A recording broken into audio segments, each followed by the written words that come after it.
ദൈവനാമത്തിന് മഹത്വമുണ്ടായിരിക്കട്ടെ.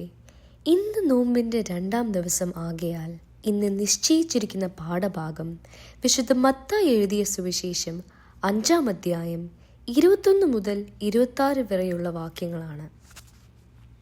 ഇത് എല്ലാവർക്കും പരിചിതമായ വേദഭാഗമാണെന്ന് വിശ്വസിക്കുന്നു. ഇതിൽ പ്രധാനപ്പെട്ട ഒരു സന്ദേശമാണ് യേശു ജനങ്ങളോട് പറഞ്ഞത്. എങ്ങനെയാണോ ഒരു കൊലയാളി ദൈവസന്നിധിയിൽ വിധിക്കപ്പെടുന്നത്, അതുപോലെ തന്നെയാണ് സ്വന്തം സഹോദരനോട് മനസ്സിൽ കോപം തോന്നുന്നവരോട് ദൈവം ന്യായം വിധിക്കുന്നത്.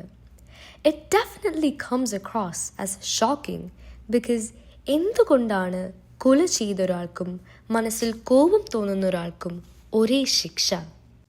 എന്നാൽ യേശു ഇവിടെ പറയാൻ ശ്രമിക്കുന്നത് നമ്മളുടെ പ്രവൃത്തികൾ മാത്രമല്ല, നമ്മുടെ മനസ്സിൻ്റെ വിചാരങ്ങളെയും നമ്മളെ പാപികളാക്കുന്നു എന്നാണ്. അൾത്താരയിൽ യാഗം അർപ്പിക്കുന്നതിനു മുമ്പ് സഹോദരന് നിന്റെ നേരെ വല്ലതും ഉണ്ടെങ്കിൽ നിന്റെ വഴിപാട് അവിടെ യാഗപീഠത്തിന് മുമ്പിൽ വച്ചിട്ട് ഒന്നാമത് ചെന്ന് സഹോദരനോട് നിരന്നു കൊള്ളുക എന്നാണ് വേദപുസ്തകം പറയുന്നത്. ഇത് എന്തുകൊണ്ട് ഇങ്ങനെ എഴുതിയിരിക്കുന്നു? അല്ലെങ്കിൽ ഇന്നത്തെ കാലത്ത് ഇത് എങ്ങനെ പ്രസക്തമാകുന്നു എന്ന് നോക്കിയാൽ ഓരോരുത്തരും അറിഞ്ഞും അറിയാതെയും തെറ്റുകൾ ചെയ്യുന്നുണ്ട്. പക്ഷേ നമ്മൾ ക്രിസ്ത്യാനികൾ ആയതുകൊണ്ട് നമ്മൾക്കെല്ലാവർക്കും അറിയാം, ദൈവസന്നിധിയിൽ നാം കരഞ്ഞു പ്രാർത്ഥിച്ചാൽ നമ്മൾ പാപവിമുക്തരാകും, ക്ഷമ ലഭിക്കും, ആശ്വാസവും നേടാൻ സാധിക്കും. ഇത് നമ്മുടെ കുറ്റബോധത്തിൻ്റെയോ പ്രവൃത്തികൾ മൂലമോ ഒന്നും ലഭിക്കുന്ന ക്ഷമയല്ല. എഫേസ്യ ലേഖനത്തിൽ എഴുതിയിരിക്കുന്നത് പോലെ the grace of God is freely given. നമ്മൾക്ക് സൗജന്യമായി ലഭിച്ചിരിക്കുന്ന ഒരു കൃപയാണിത്. അത് നമ്മൾ നേടി എടുത്തതല്ല. അതിനാൽ നമ്മൾക്ക് അർഹിക്കാത്ത ക്ഷമ നമ്മൾക്ക് ലഭിച്ചെങ്കിൽ എന്തുകൊണ്ട് നമ്മുടെ സഹോദരങ്ങളോട് എന്തു കാരണത്താലായാലും ക്ഷമിച്ചുകൂടാ? നമ്മുടെ മധ്യസ്ഥ പ്രാർത്ഥനയിലും പ്രസംഗത്തിലും എല്ലാം നമ്മൾ വീണ്ടും വീണ്ടും ആവർത്തിക്കുന്ന ഒരു വാചകമാണ്, ദൈവമേ, നിന്റെ സന്നിധിയിൽ നിൽക്കാൻ പോലും ഞാൻ യോഗ്യനല്ല. ദൈവമേ, എനിക്ക് ക്ഷമ ചോദിക്കാൻ പോലുമുള്ള അർഹതയില്ല.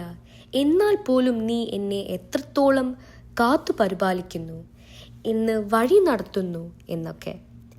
ദൈവം നമുക്ക് നൽകുന്ന കൃപയെല്ലാം നാം മാനിക്കണം. പക്ഷേ എങ്ങനെ മാനിക്കുമെന്ന് ചോദിച്ചാൽ നമ്മുടെ പ്രവൃത്തികൾ കൊണ്ട് മാത്രമല്ല. ഈ നോമ്പ് കാലത്ത് നമ്മുടെ ചിന്താഗതിയിൽ ഒരു മാറ്റം വരയണം. നോമ്പിൽ നമ്മൾ പലരും ചില ഭക്ഷണ വിഭവങ്ങൾ വെടിയും കൂടുതൽ ദാനം ചെയ്യാൻ ശ്രമിക്കും. ഇതൊക്കെ തീർച്ചയായിട്ടും നല്ല പ്രവൃത്തികളാണ്. ഇത് നമ്മൾ എളുപ്പത്തിൽ ചെയ്യാൻ സാധിക്കുന്നതാണ്. അതിനേക്കാൾ അപ്പുറം കർത്താവ് നമ്മളെ എത്രത്തോളം സ്നേഹിച്ചതിനാൽ ആണ് ക്രൂശിൽ ഒരു യാഗമായി തീർന്നത്. നമ്മുടെ കര തീരാത്ത പാപങ്ങൾക്ക് വേണ്ടിയാണ് നമ്മുടെ കർത്താവ് ഒരു യാഗമായി തീർന്നത്. ഇത് നമുക്കെല്ലാവർക്കും അറിയാവുന്ന ഒരു വിഷയമാണ്.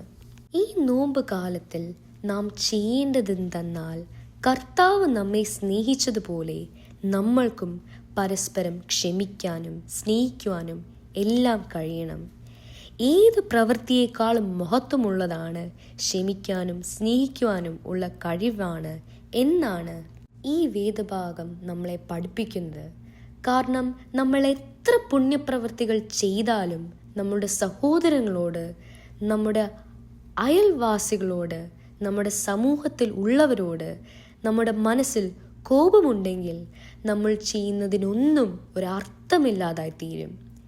ഈ നോമ്പ് കാലത്ത് നമ്മുടെ പ്രവൃത്തികളോടൊപ്പം നമ്മുടെ മനസ്സിനും ദൈവ ഇഷ്ടം പോലെ മറ്റുള്ളവരെ സ്നേഹിക്കുവാനും ദൈവസന്നിധിയിൽ നമ്മോട് കൂടെ ചേർത്ത് നിർത്തുവാനും ഉള്ള കൃപയും അനുഗ്രഹവും നമ്മൾക്ക് ഉണ്ടായിരിക്കട്ടെ എന്ന് പ്രാർത്ഥിക്കുന്നു. അതിനായി ദൈവം നമ്മളെ ഓരോരുത്തരെയും അനുഗ്രഹിച്ച് സഹായിക്കട്ടെ.